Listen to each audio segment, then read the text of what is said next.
The United Nations, an international organization that brings together all the countries of the world, has a plan called the Sustainable Development Goals, the SDGs.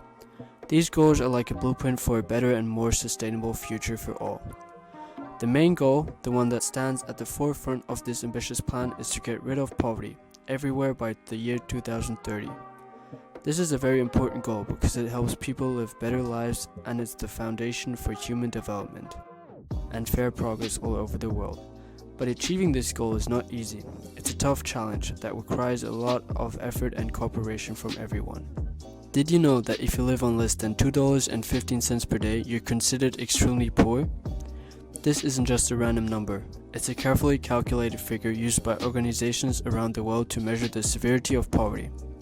As of 2022, about 670 million people, or 8.4% of the world's population, live in this kind of extreme poverty. These individuals struggle every single day to get basic things like food, shelter, and healthcare.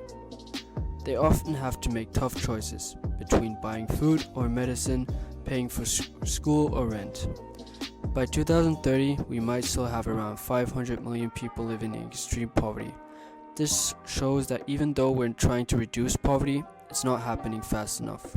We're making progress, but it's slow and there are still millions of people being left behind. To solve poverty, we need to understand what causes it. There are three main causes: unemployment, social exclusion, and being vulnerable to diseases and natural disasters.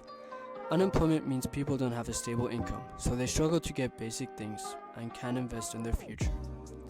Without a job, they can't earn money to buy food, pay rent, or send their kids to school. This lack of resources affects their current state but also limits their ability to invest in the future. Through education or business opportunities, perpetuating a cycle of poverty. Social exclusion is another cause of poverty. It's a complex issue that often goes unnoticed. It refers to the ways in which individuals or groups are systematically blocked from various rights, opportunities, and resources that are normally available to members of a different group. These rights and opportunities are fundamental to social integration. This can be due to factors such as race, gender, or socio-economic status. Being excluded from a social participation means fewer chances to improve one's socio-economic position. It's like being locked out of a room where important decisions are being made. Lastly, people in poverty often have a high vulnerability to diseases and natural disasters. They often live in areas prone to disasters like floods, earthquakes, or droughts, and they have limited access to healthcare, which makes this even hard. This makes it hard for them to recover from a disaster or illness. Not only does this affect their physical well-being, but it also affects their economic stability, further entrenching them in poverty. It's like being stuck in a vicious cycle that is hard to break without help. Social protection is like a safety net that catches you when you fall.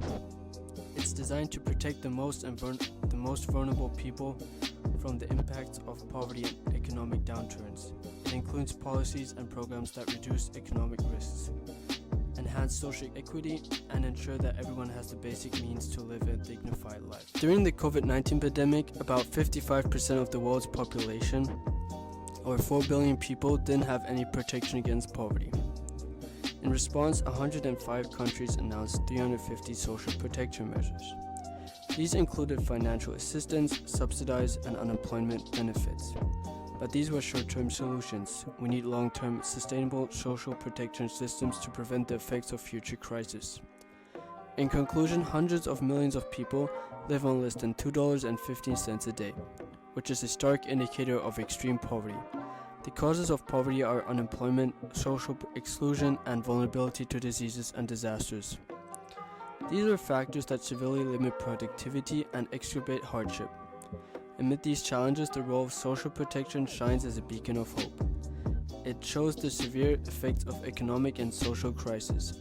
Recall, during the COVID-19 pandemic, a staggering 55% of the global population lacked protection against poverty. In response, 105 countries implemented over 350 social protection measures. These efforts help to build resilient societies. Social protection systems not only meet immediate needs, but also promote long-term sustainability and productivity. Every step taken towards strengthening social protection is a step towards eradicating poverty. Let's commit to making these changes for everyone, for a better and more equitable world.